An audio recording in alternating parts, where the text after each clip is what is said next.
우리는 이렇게 하나님을 예배하고 또 주님의 몸된 교회를 섬겨 나가는 우리들인데요. 저는 여러분들에게 오늘 이 본문 말씀이 좋은 신앙적 초석이 되었으면 좋겠고요. 반석이 되는 것, 이 표현도 괜찮은 것 같습니다. 우리가 하루 이틀 신앙생활에다 끝날 것이 아니고요. 그리고 오늘 설교 듣는 이 한 시간으로 여러분들이 끝낼 것이 아니라 이 마태복음 6장에서 우리 주님이 당부하신 그 당부함들을 잘 쫓아가신다면 저는 여러분들이 신앙생활에 분명히 또 당연히 승리하시리라, 그런 믿음을 갖고 오늘 설교를 하려고 합니다.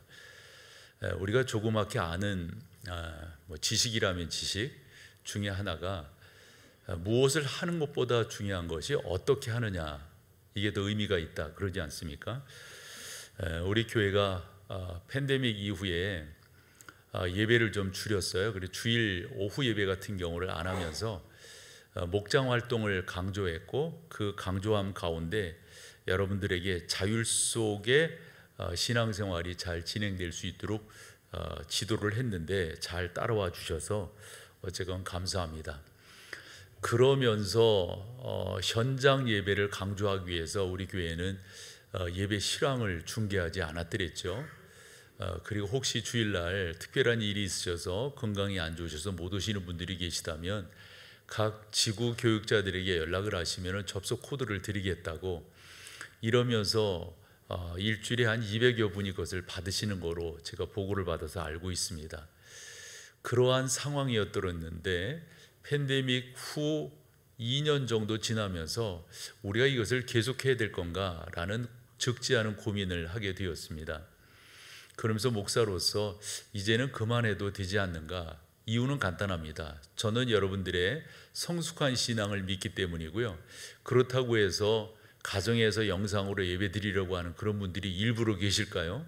저는 안 계시다라고 믿어서 이제는 장로님들에게도 지난주로 우리 그만하고 이번 주부터 그 코드를 풀자, 이렇게 말씀을 드렸습니다. 그런데 그렇게 했음에도 불구하고 저는 저 나름대로 조금 적지 않은 그런 생각이, 이거 정말 잘하는 것일까? 이게 여전히 남아 있습니다. 그렇죠. 예배라고 하는 게 횟수가 그렇게 중요한 건 아니겠죠. 그러나 우리가 하나님 앞에서 어떻게 서야 될 것인가, 어떻게 예배하며 하나님의 교회를 세워나가야 될 것인가 하는 것은 지속적인 우리의 숙제 아닌 숙제라 생각을 합니다.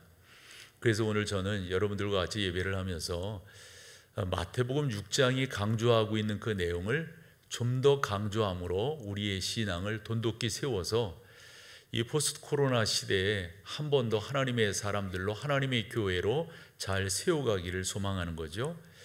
그래서 6장을 이렇게 쭉 읽어볼 때 34절까지 그 쭉 보면은 강조하려고 하는 게 딱 하나입니다. 그러면서 여러 가지를 이야기하는 거거든요. 예를 들어서 1절에서 5절까지를 봤고요. 그 다음에 16절을 보았는데 사실 16절 이하에도 보면은 기도에 대한 내용이에요. 기독교는 어찌 보면 기도의 종교다, 기독교를 종교라고 표현하는 게 적절하지는 않습니다만은 그렇게 말할 수 있거든요. 그러면서 우리 주님이 마태복음 그 뒤쪽으로 가서 너희는 이방인들과 같이 기도하지 말아라, 그러면서 그 유명한 33절을 말씀하시는 거잖아요. 그런즉 먼저 하나님의 그 의를 구하고 그분의 뜻을 찾으면은 하나님께서 이 모든 것들을 너희에게 더해 주시겠다, 이렇게 이제 결론을 내리게 되지 않습니까? 그렇게 이제 6장을 이렇게 쭉 보아 나가다 보면은요, 1절이 정말 중요합니다. 그 1절 그 앞부분 때문에 그 말씀을 쭉 하시는 거예요. 1절 한번 보여주시면은, 사람에게 보이려고 그들 앞에서 너희 의를 행하지 않도록 주의하라. 여기에 하이라이트한 부분이 여러분 의미가 있죠. 뭐하려 하지 않기 위해서, 사람에게 보이지 않게 하기 위해서 너의 의를 주의해라. 그래서 의라고 하는 것은 이제 말씀드릴 기독교인들이 행할 수 있는 신앙의 저는 최상위 모습이다라고 생각을 해요. 그 세 가지를 쭉 말씀을 하시거든요. 그러면서 이 모든 것들이 참 귀한 것인데 이것을 여러분들이 사람한테 보이려 하지 말고 하나님 앞에서 그런 것들을 해라. 그러면서 이따가도 말씀을 드리겠지만 하나님께서는 그냥 이렇게 보시는 것이 아니라 은밀한 중에 보신다는 거예요. 그리고 2절, 5절, 16절 그리고 4절, 6절, 18절을 이렇게 보면은 하나님께서 우리 가운데 주님을 통해서 말씀해 주시는 그 말씀들, 성령 하나님께서 말씀해 주시는 그 말씀들을 우리가 볼 수 있는 거거든요. 그래서 전체적으로 본다면 경고입니다. 이러면 안 돼, 경고예요. 그런데 사실 그 경고라고 하는 것을 역으로 생각해 보면 격려이기도 합니다. 이렇게 하면은 좋아, 그런 여러분들이 되세요, 이렇게 격려하고 있다라고 말씀을 나눠볼 수가 있습니다. 그래서 어쨌건 간에 여러분들이 사람에게 보이려고 신앙, 그런 분들이 우리 목동제일교회 안에 있을까요? 그러나 신앙이라고 하는 게 이렇게 표현을 좀 이해를 해서 클래스가 있다고 생각해요. 좀 이 정도에 계신 분이 있고요, 이 정도에 계신 분이 있고, 이 정도에 계신 분들이 있다라고 생각을 해요. 여기서 세 가지를 말씀하는 그 세 가지는 적어도 이 정도에 있는 사람들이 신앙생활하는 모습이에요. 첫째는 구제이고요, 둘째는 기도이고요, 셋째는 금식입니다. 근데 여기 구제라고 하는 것은 여러분들이 다 알다시피 나의 것을 남에게 나누는 거잖아요. 그건 단순히 돈을 나눈다, 이 차원 그 이상 아니겠어요? 재능도 나눌 수 있는 거고요, 여러분들이 지식도 나누고, 여러분들의 어떤 육체적인 것도 나눌 수 있는 거잖아요. 그래서 이 구제라고 하는 것은 단순히 못 사는 사람들에게 어떻게 도와줬다, 이 정도를 이야기하는 것이 아니라, 제가 이해하는 바로는 구제는 내가 교회 안에서 말고 바깥에서 신앙생활하는 그 신앙생활의 전체를 구제라는 것으로 이렇게 묶어서 말씀하고 있다, 저는 그렇게 이해를 했고요. 다음에 기도라고 하는 것도 단순하게 하나님 앞에 기도한다, 이 정도를 표현하는 것이 아니라 하나님 그분을 예배하고 하나님 그분을 찬양하는 모든 예배 행위를 저는 기도라, 이렇게 이해를 했어요. 그리고 금식이라고 하는 것은 그런 거거든요. 내가 하나님 앞에 좀 옳게 살아보고 싶은 거예요. 그러기 위해서 나를 비춰봐야 되잖아요. 하나님의 말씀 앞에, 또 그분의 그 인도하심 앞에 나를 비춰봐야 되잖아요. 그러기 위해서 간절하면 간절할수록 우리가 그분 앞에 결단하고 나아간다고요. 그 결단의 행위 중에 하나가 금식이다, 이렇게 보는 거거든요. 그렇게 본다면 보세요. 구제, 기도, 금식, 이거 그냥 신앙생활 하루 이틀 한 분들이 할 수 있는 거예요? 그렇지 않아요. 그렇지 않아요. 적어도 이 정도 되는 분들이 할 수 있는 거예요. 그런데 그 당시 사람들이 이 정도 되는 신앙생활을 보니까 거반하고 있다라고 생각하는 것 같아요. 그래서 우리 주님께서 다시금 1절을 보여주시면은 그 많은 사람들을 이렇게 살펴보았더니 누구에게 신앙생활을 보이려고 하냐면 사람에게 보이려고 한다는 거예요. 자, 그렇다고 한다면 여러분, 이 말씀이 지금 우리에게 적용이 안 될까요? 좋아요. 목사인 저에게 적용이 안 될까요? 적어도 우리가 이런 말씀들을 보면서 나는 신앙생활 제대로 하고 있는가 한 번 더 살펴봐야 되지 않을까요?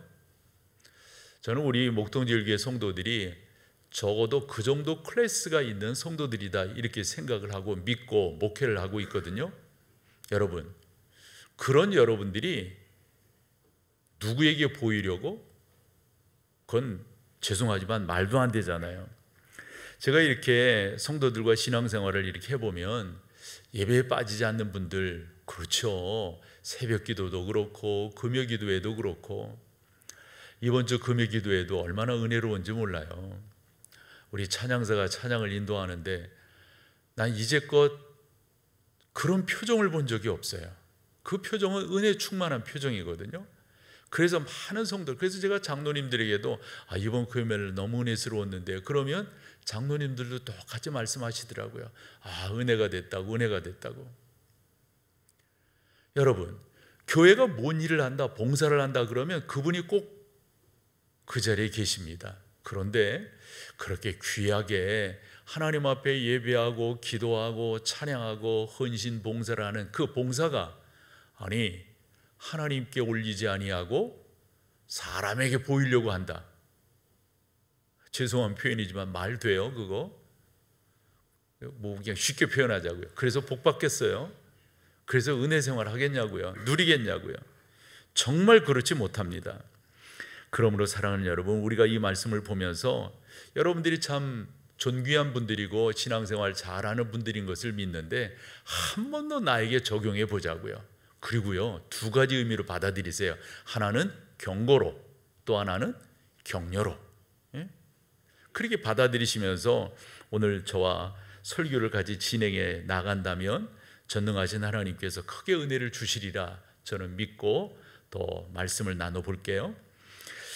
본론으로 들어가서 두 번째로 이렇게 성경을 보면 2절, 5절, 16절인데요. 여러분 거기 공통분모가 있거든요. 먼저 2절 한번 보여주실래요? 회당거리에서 하는 것까지 너희 앞에서 뭐를 불지 말라고요? 나팔을 불지 말라. 나팔을 분다고 하는 말은 뭘까요? 쉽게 표현하면 휘슬을 부는 거랑 같은 거예요. 그런 걸 불면 사람들이 뭐예요? 깜짝 놀라 쳐다본다고요. 아니 옆에서 구제하고 뭐 이런 사람들이 나 구제하고 있어요, 나 구제하고 있어요 막 이러는 거예요. 이거 정말 점잖은 사람들이 말 됩니까? 적어도 클래스 있게 신앙생활하는 사람들이 이러면 쓰겠어요? 이건 최소한 말이 안 됩니다. 5절도 봐보세요. 이 5절도 보면 기도할 때 뭐 한다고요? 외식하는 자들처럼 하지 말라는. 그래서 그 뒤에 이제 설명도 필요하고 그런데 자기가 기도하고 있다는 걸 떠버리는 거예요. 어디서 떠버리냐면 이렇게 사람들이 뭐 시장이라든가 이런 어귀에 보면은 길 모퉁이라든가 사람들이 많이 다니는데 말이에요. 뭐 입구라든가 이런 데 서가지고 손 들고, 그 당시 유대인들은 기도하는 폼이 이랬단 말이에요. 손 높이 들고 하늘을 우러러 보면서 쳐다보면서 하나님 저 어때요 어때요 뭐 이러면서 기도하는 거예요. 그 왜 그렇게 기도하는 거예요? 여기 말이 맞는 거예요. 뭐 하려고요? 외식하려고 하는 거예요. 16절도 한 번 더 봐볼게요. 여기도 보면 그런 표현 쓰거든요. 금식할 때 너희는 외식하는 자들과 같이 슬픈 기색을 보이지 말라. 그러니까 사람이 딱 저분 금식하고 있구나 이거 아는 거예요. 머리를 뭐 헝클어뜨렸다거나 뭐 옷을 뭐 남자들 같은 수염을 얼마 동안 안 깎았다거나 이렇게 보면 저 사람 금식하고 있다는 걸 안다는 거예요. 일부러 티내지 말아라. 일부러. 우리가 신앙생활을 하면서 저분이 봐주기를, 저분이 알아주기를 티내지 말라는 거예요, 여러분. 저도 목회를 하면서 깨닫는 건데요. 그게 단시간에는 효과가 있을지 몰라도 길게 가보면 자기한테 늘 마이너스입니다. 우리 관계도 그렇지 않아요? 관계도 자꾸 알아달라고. 그러면 여러분 그 친구 재밌어요? 그분과 계속 교제하고 싶어요? 여러분 우리도 그런데 하나님 오죽 너 뭐 하는 거니 지금 뭐 하는 행태야 이게? 아니 나를 어떻게 생각하고 너 지금 그러는 거야? 너 그러면서 신앙생활 믿는다? 뭐 구원받았다? 그 말 돼? 긴장하실 거 없어요. 여러분들은 아니시니까. 그렇게 말을 할 수 있단 말이에요. 그렇게. 여러분 이 외식이라고 하는 히포크라테스라고 하는 이 표현은요, 엄밀히 말하면 가면을 썼다 이런 말이에요. 가면을 썼다. 이 가면을 쓴 것은 요즘식으로 말하면 배우라는 말이거든요. 배우라는 그 사람인데 이 역할도 하고 이 역할도 하고 이 역할도 해요. 여러분 우리가 하나님 앞에 서 있는 하나님의 사람인데 이런 역할 저런 역할 이러면 되겠어요? 그건 말도 안 되는 거죠.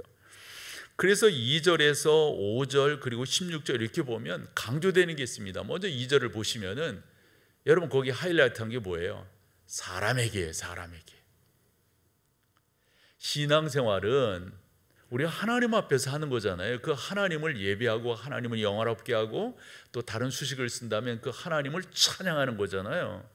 그런데 사람에게 한다고요. 또 5절로 가보세요. 여기도 보면은 그들은 사람에게 보이려고 기도한다는 거예요.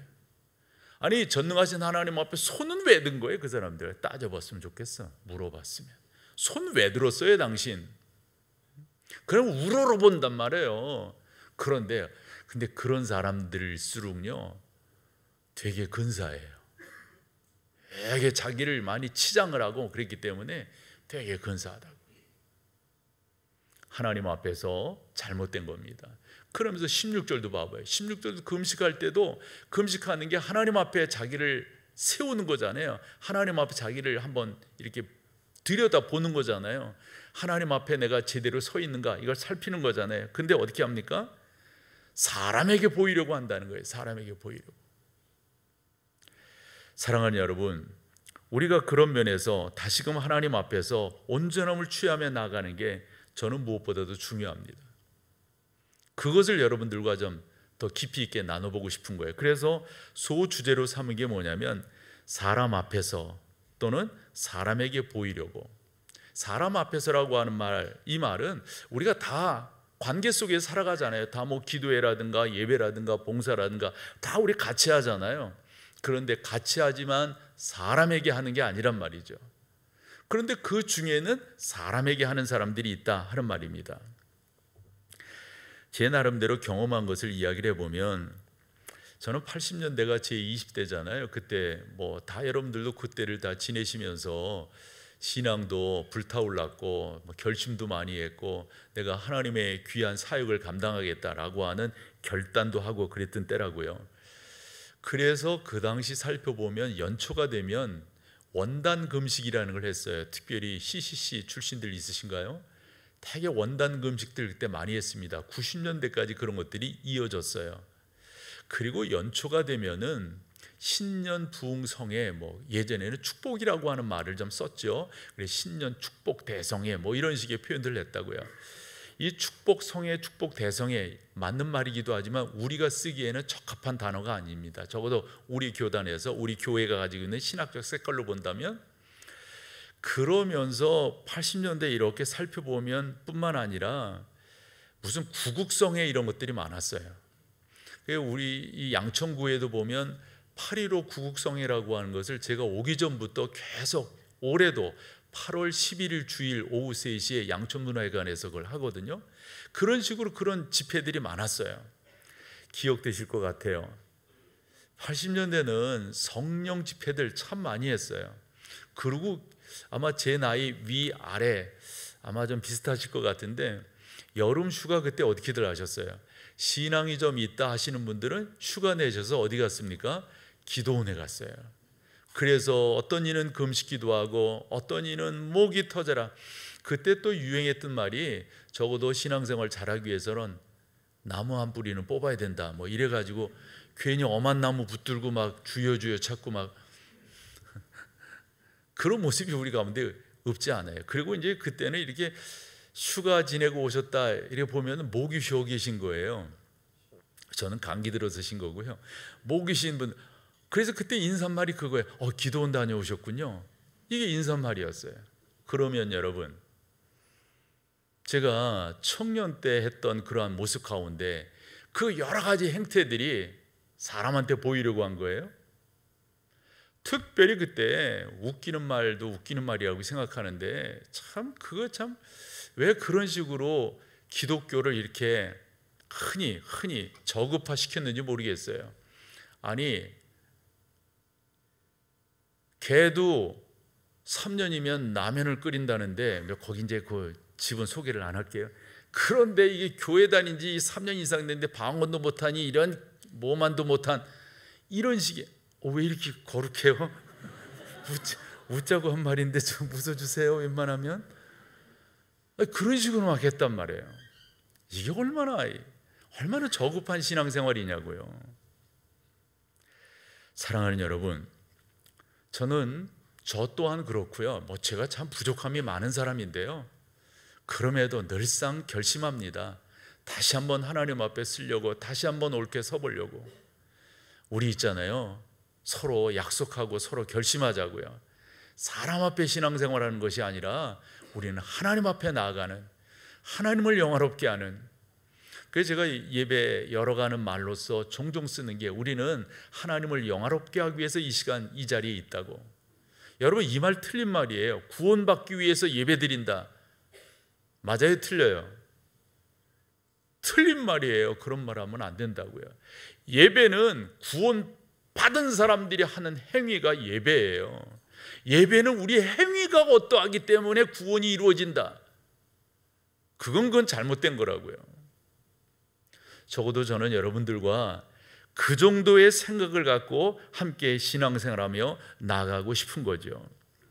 그러면서 예를 하나 들어볼게요. 누가복음 18장, 이건 기도에 대한 내용인데 그런 내용들이 그 누가복음 18장에 쭉 기록이 되어져 있는데, 거기에 보면 우리 주님께서 두 사람의 예를 들어서 기도가 어떠해야 될 것인가를 말씀하는데, 사실은 오늘 6장 1절과 비슷한 말씀을 우리 주님께서 누가복음 18장 9절에 해주고 계세요. 9절 한번 보여주시면, 앞에 봐봐요.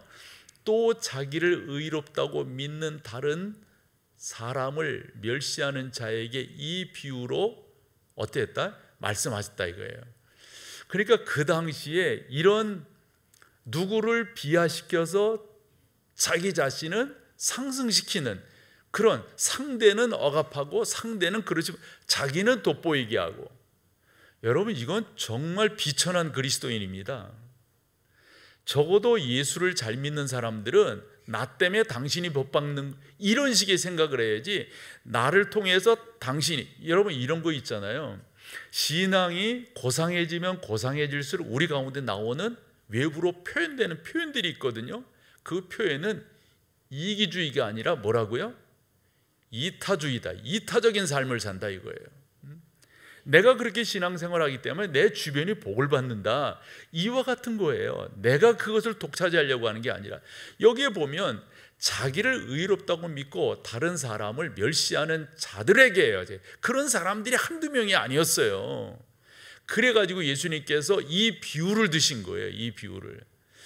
그러니까 여러분들이 이 비유가 왜 나오게 되었는가? 아까 6장 1절 똑같은 거잖아요. 6장 1절 지금 가능해요? 보여줘 보시면 6장 1절이 바로 그런 표현이지 않습니까? 사람에게 보이려고 하잖아요. 사람에게 보이려고. 그런 행태가 그 당시에 많았다고요. 그래서 예수님께서 누가복음 18장에서 그 9절 이하에서 두 사람의 그 비유를 들어서 말씀하시는데, 이제 직접적으로 들어가 보죠. 10절에 보면 두 사람이 기도하여 성전에 올라가니, 이것을 하니 예수님께서 예를 드시는 거예요. 실제적으로 그랬고, 한 사람은 누굽니까? 바리새인이고, 한 사람은, 그럼 바리새인은 어떤 기도를 하는가 한번 들어보세요. 과간입니다. 그 다음 절로 가보세요. 바리새인은 서서 따로 기도하여, 아니 같이 있으면 안 돼요? 서서 따로 기도하여, 아마 그랬던 것 같아요. 조용히 하시오. 조용히 하시오. 내가 기도하겠소. 그러면서 온갖 폼은 다 잡는 거예요. 폼 잡는 사람들이 멋있는 사람 없어요. 다 보면 이게 다 그러면서 이르되 하나님이여, 제가 한번 폼을 잡아볼게요. 막 이렇게 딱 들고, 하나님이여, 나는 다른 사람들 곧 토색, 불의, 간음하는 자들과 같이 아니하옵나이다. 특별히 저 뒤에 서 있는 세리와 나는 다른 인간입니다. 하나님, 내 기도 받아주세요. 받아주시긴커녕 이러셨을 것 같아. 조선시대라면 내 이놈, 내가 누구냐? 나는 너를 모른다. 여러분 그 다음 절로 가보세요. 그러면서 자기가 한 것을 주저리 내가 그걸 잘 모르는데, 애들 우리 지금 청년들 뭐 이렇게 밥 먹다 보면 그 소세지 나오더라고. 근데 소세지가 이렇게 있고 뭐라고? 예? 줄줄이? 아, 비엔나래 그게. 이따 따져보자고 이따가. 근데 뭐 이렇게 자기가 말하는 거야. 봐봐요. 뭐라고? 나는 하루에 2번 금식합니다. 소득의 11조를 드리나이다. 나는 이것도 하고 저것도 하고, 오만 폼 다 잡고 있어요. 이게 바리새인이에요. 그런데 중요한 것은 저렇게 신앙생활하는 사람들이 아까 9절 봤지요? 한두 명이 아닌 거예요. 한두 명이에요. 그런데 세리는 어떻게 기도합니까? 세리는 한번 여러분 이것을 여러분들이 배우라고 생각하고 한번 해보세요. 세리는 멀리 서서 감히 눈을 들어 하늘을 쳐다보지도 못하고 다만 가슴을 치며 이르되 뭐라고요? 하나님이여 불쌍히 여겨주세요. 저는 죄인이에요. 하나님 불쌍히 여겨주세요. 여러분 어떤 기도를 받으시겠어요? 어떤 기도를? 14절로 가보세요. 내가 너희에게 이르노니, 우리 주님께서 이제 저 바리새인이 아니고 이 사람 누굽니까? 의롭다 하심을 받고 그의 집으로, 그러면서 딱 교훈을 주세요. 뒤에 무릇, 여기부터 같이 읽어보세요.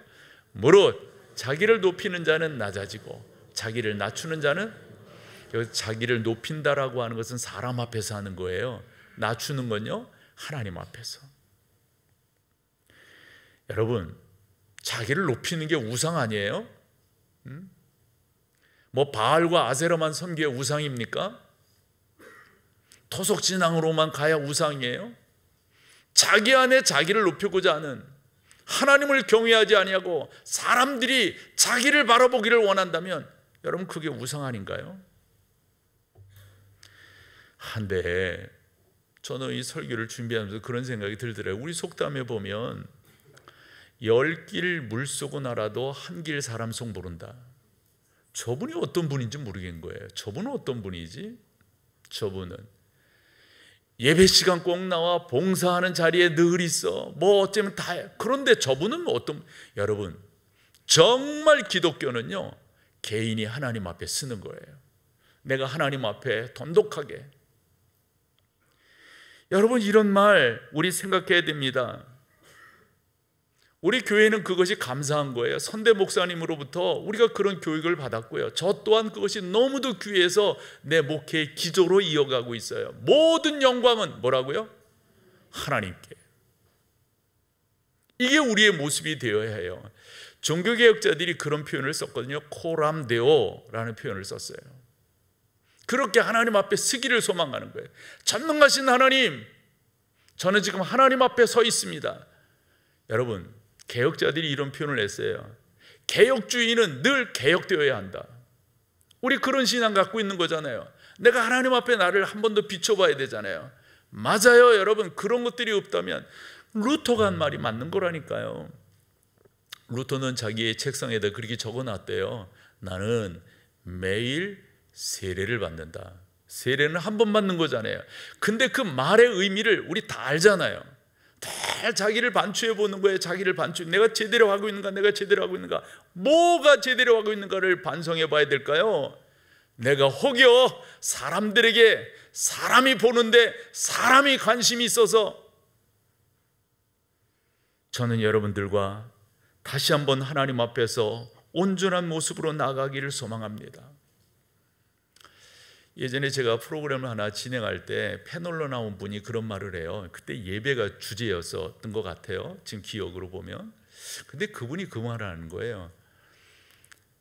예배하는데 내가 예배를 잘 안 드리는 사람들을 아는데 저분이 뭔 얘기를 하시려고 하나 그랬더니 목사들이 예배를 제일 안 한대. 난 진짜 뻥 먹었다니까요.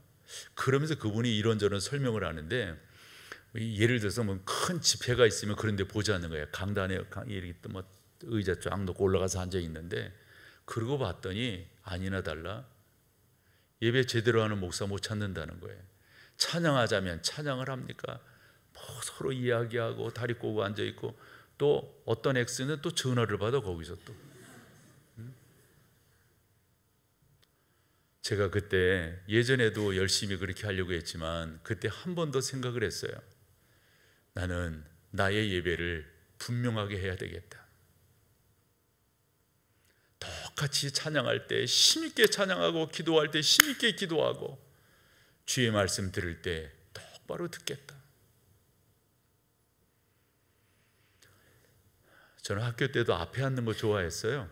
제가 좀 키가 크고 그런 면에서 뒷사람들이 좀 피해가 있지만은 그게 훨씬 공부가 잘 되더라고요. 앞에 앉는 거. 난 예배 시간에도 저 뒷자리 별로 안 좋아해요. 약간 전라도 말로 하면 지금 거시기한 분들이 저 뒤쪽으로 앉아 있지. 아니 그런 말 했잖아요. 여기 황금 자리고 뭐 자리고. 응? 그렇다고.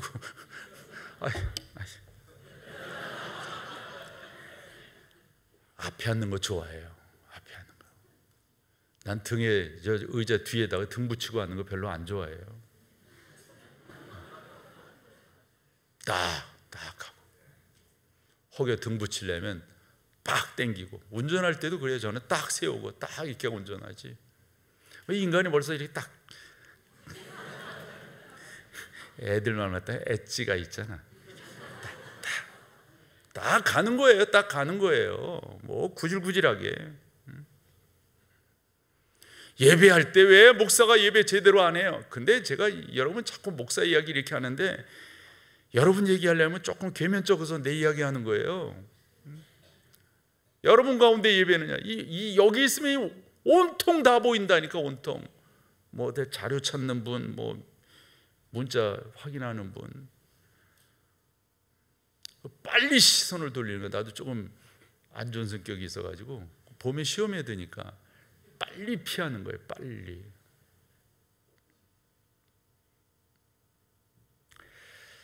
저는 고린도전서를 이렇게 읽으면서 두 절이 저한테 크게, 바울이 10장에서, 고린도 10장에서 그런 말을 해요.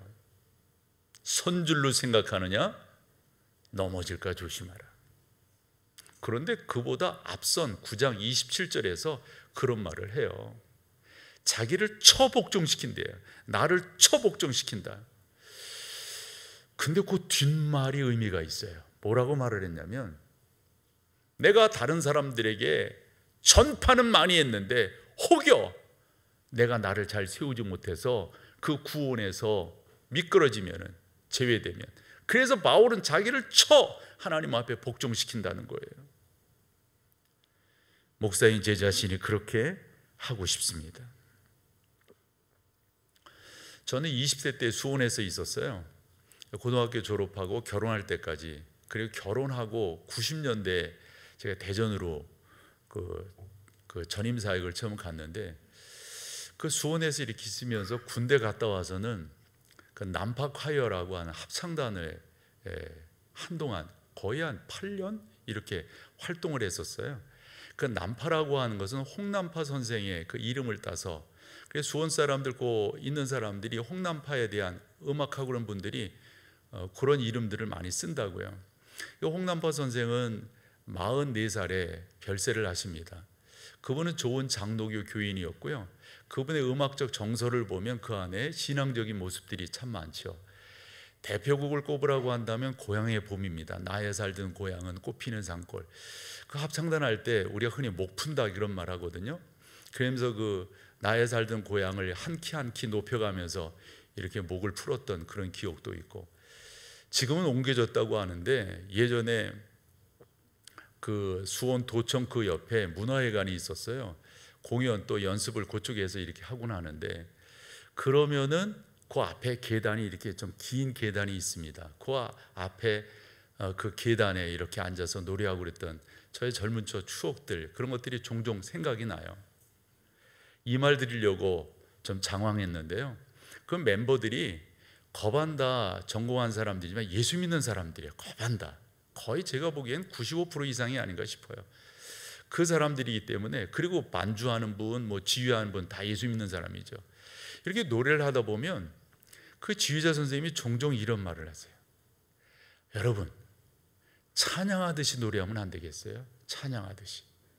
아마 거기 안 믿는 사람들도 있어서 그런 표현을 썼다고 저는 생각을 하는데, 그러니까 그분의 그 주장은 그거예요. 그냥 노래하지 말고 좀 영혼을 담아서 하면 안 되겠느냐, 이런 말입니다.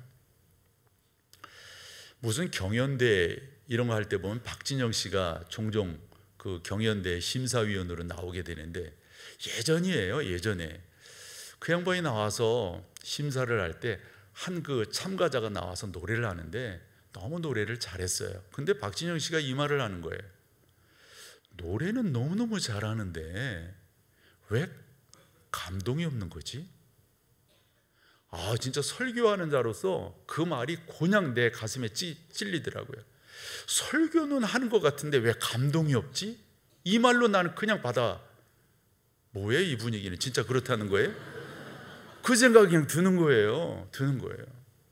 그러면서 이 지휘자 선생님이 무슨 말씀을 많이 이렇게 하셨냐면, 여러분들이 예수 믿는 사람들이니까 찬양을 많이 하지 않냐고, 찬양이 그냥 찬양만 되면 찬양이 되겠냐고, 여러분들의 삶이 찬양으로 올려져야지.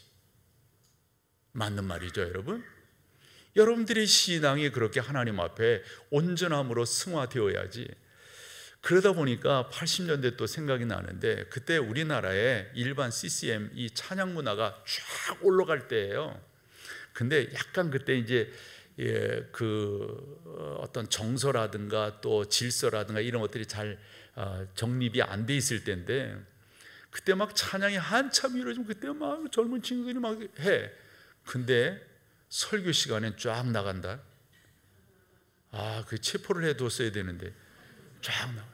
그때 하스데반 선교사를 비롯해서 여타 분들이 무슨 말을 많이 했냐면, 여러분 여기 무슨 콘서트장이냐고, 여기 무슨 여러분들 무슨 흥풀이 하려고 왔냐고. 삶이 찬양이 되어야지. 삶이, 여러분 100번 맞는 말 아닐까요? 100번 맞는 말. 새들백 교회를 담임했던 리고렌 목사가 이분이 22년 9월에 은퇴를 했는데, 이 리고렌 목사가 했던 말이 생각이 나요. 한 교인이 이제 그 LA 이쪽에 그 크리스탈 처치라고 그 지역에서는 대표적인 그러한 교회가 있었잖아요. 그래 그 교회에 여러분들이 가보신지 알지만 이 웅장한 그런 파이프 오르겐이 이렇게 있단 말이에요. 그 얘기를 하면서, 아니 찬양은 파이프 오르겐에 맞춰서 찬양을 해야지, 이런 식의 이야기를 했다는 거예요. 그때 리고렌이 그렇게 질문을 했어요. 당신은 일주일에 파이프 오르겐 연주를 얼마나 들으시냐고. 이랬더니 말을 안 하면 좋을 텐데 그 양반이 이렇게 말을 했대요. 나 일주일에 한 번도 안 듣는다고. 나는 팝송을 좋아하지 파이프 오르겐 그런 거 안 좋아한다고. 그러면서 이야기가, 그래도 찬양은 파이프 오르겐에 맞춰서 찬양을 해야 된다, 이렇게 이야기를 했다는 거예요. 리고렌이 거기에서 예배란 뭐냐 하는 주제 속에 많은 설명을 이렇게 쭉 해나가는데, 예배라고 하는 것은 진짜 우리 가운데 제4의 혁명이 일어나야 된다, 이런 식의 이야기예요. 근데 그 이야기를 종합해 보면 그런 겁니다. 다름이 아니라 우리가 실제적으로는 하지 않으면서 강조해, 주장해, 와 그것이 된다라고 말을 해. 그게 맞는 거예요, 여러분? 그건 아닌 거죠. 저는 아까도 말씀드렸다시피 90년에 대전에서 제 그 전임 사역을 처음 시작했는데, 저는 그 목사님 제 인생에서 참 귀한 만남이라고 생각하고, 그 교회를 4년 6개월 만에 떠나서 서울로 왔지만은 그 목사님과 늘 교제했고, 그는 돌아가실 때까지 이렇게 관계를 맺었어요. 왜 그렇게 했냐면, 저는 그분의 가르침이 저한테 참 중요한데 두 가지를 제가 특별히 배웠어요. 또 깨달았어요. 이분이 이러시는 거예요, 저한테. 김 목사만은 컴퓨터로 설교 작성하지 말아라. 아니 말아라가 아니라 말그레이, 이 경상도 사람이 말그레이. 저는 사실 이 글씨 쓰는 거 이런 걸 저기 해서 제가 군대 제대하면서 타자기를 샀어요. 타자기 보여줘봐요. 저거. 그 다음에 타자기 시대가 지내면서 워드 프로세서라고, 여러분 기억되세요? 네. 고개 끄덕일 나이 아니야. 워드 프로세서 저게 나왔어요. 그리고 난 다음에 88년으로 기억을 합니다. 그때 16비트 AT PC가 나왔어요. 저 시대를 저는 다 거쳤어요. 그때마다. 근데 사실 컴퓨터를 이렇게 써보면은 이것만큼 중요하다라기보다 이것만큼 영감 받은 게 없어. 근데 경험하지 못한 분들은 만년필로 펜으로 써야 영감이 있다고 생각하는 거예요. 여러분 가운데 그런 고정관념 없으세요? 깨셔야 합니다. 저는 그 어른이 좋았던 게 기도하는 것이 참 좋으셨어요. 늘상 기도하는 목사님이셨어요. 그래서 제가 그 목사님과 사역을 하면서 나도 저렇게 앞으로 해야지. 어려서부터 그렇게 기도하는 훈련을 받았지만은 그 목사님 뵈면서 그래서 제가 한번 여쭈었어요. 목사님은 어떻게 기도하세요? 그랬더니 당신은 안동에 있을 때부터 하루에 3번 기도하는 걸 작정했대요. 오전 9시, 12시, 그 다음에 밤 9시. 여러분, 특별 새벽 기도는 새벽에 하잖아요. 그분은 특별 새벽 기도에만 있는 게 아니에요. 특별 밤 기도에도 있어.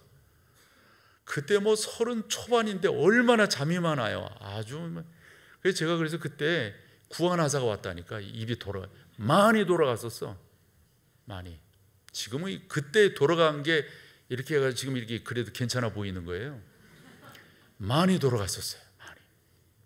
그런데 그것이 저에게는 양약이었습니다.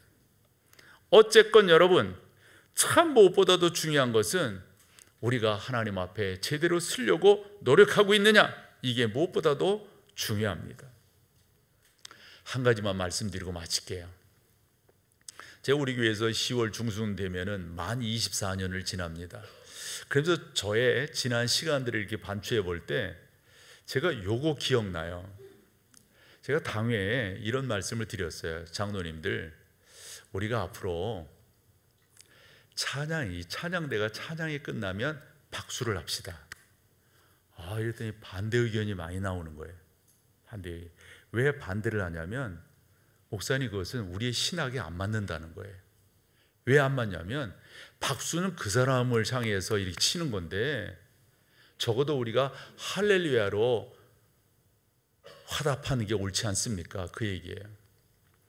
그 말씀도 맞지만은 적어도 우리가 격려하는 것도 참 의미가 있다. 격려할 때 박수를 격려하면 좋습니다. 이러면서 이야기하는데, 여기 장로님들도 계시고 한데 이런 이야기가 나오면 여러분들은 무조건 목사 의견을 따라 주셔야 돼요.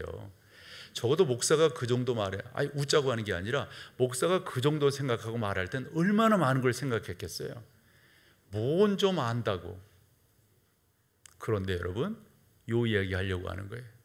정말 여러분들이 찬양이 끝났을 때 수고했어, 잘했어 이래버리면 진짜 그 박수는 하나님 앞에 불경건한 거예요. 우리가 이 박수를 할 때 이런 식의 자세를 가져야 돼요. 하나님, 오늘 시온성 찬양대가 이 귀한 찬양을 했습니다. 우리 찬양팀이 귀한 찬양을 했습니다. 하나님, 이 귀한 분들과 함께 하나님을 영화롭게 할 수 있다니 너무 감사합니다. 하나님 영광 받아주세요. 우리 함께 격려하고 하나님을 찬양합니다. 더 크게 아멘. 뭐야 이게, 아멘 하려면 좀 확실하게. 이런 자세가 없이 박수하는 건 여러분, 우리 교회에 안 맞는 거예요. 나 이거 지적하거든요. 어느 분들 기도하다 보면 이 기도라고 하는 것은 수직성을 가져야 돼요. 수직성을. 근데 너무 수평적이야.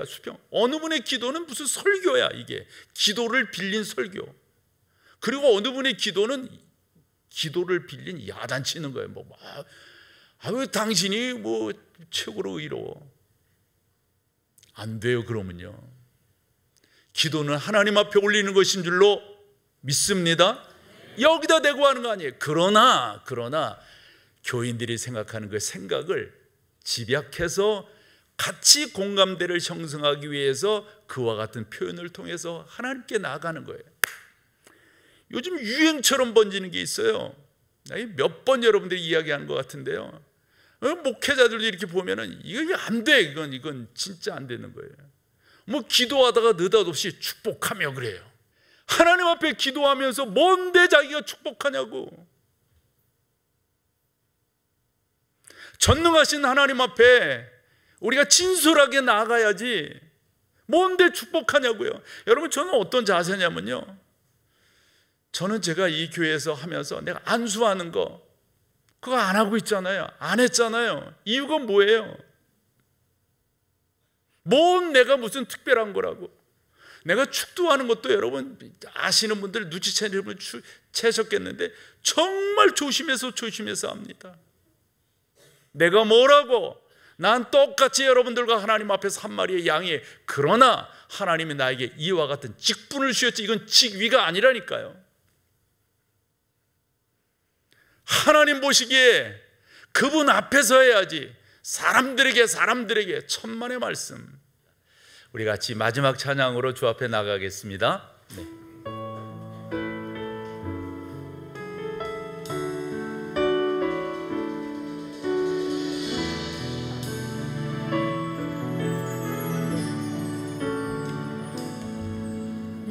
걷는 이 길이 굽어도는 수가 있어도 내 심장 울렁이고 가슴 아파도 내 마음속으로 여전히 기뻐하는 나라들, 하나님은 실수하지 않으심일세.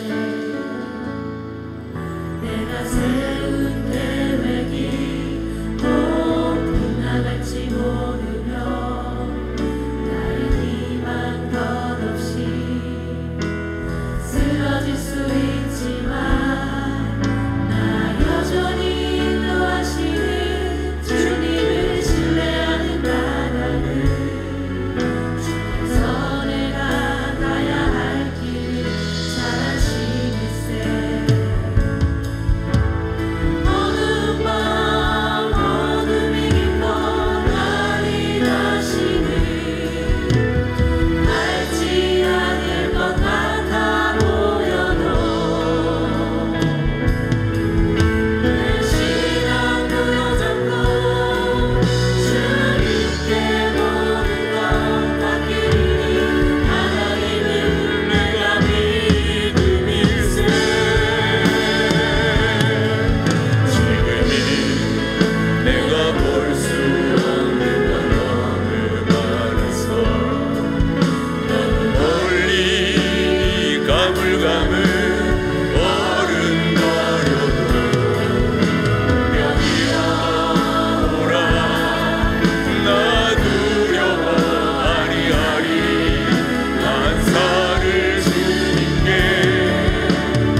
이제는 우리 주 예수 그리스도의 놀라우신 은혜와 아버지 하나님의 그 크신 사랑하심과 성령 하나님의 인도, 역사, 교통 충만케 하심이 우리 MK 귀한 믿음의 자녀들 가운데, 사랑하는 성도들 가운데, 하나님의 귀한 모든 삶의 현장 속에 이제로부터 영원토록 함께 계실지어다.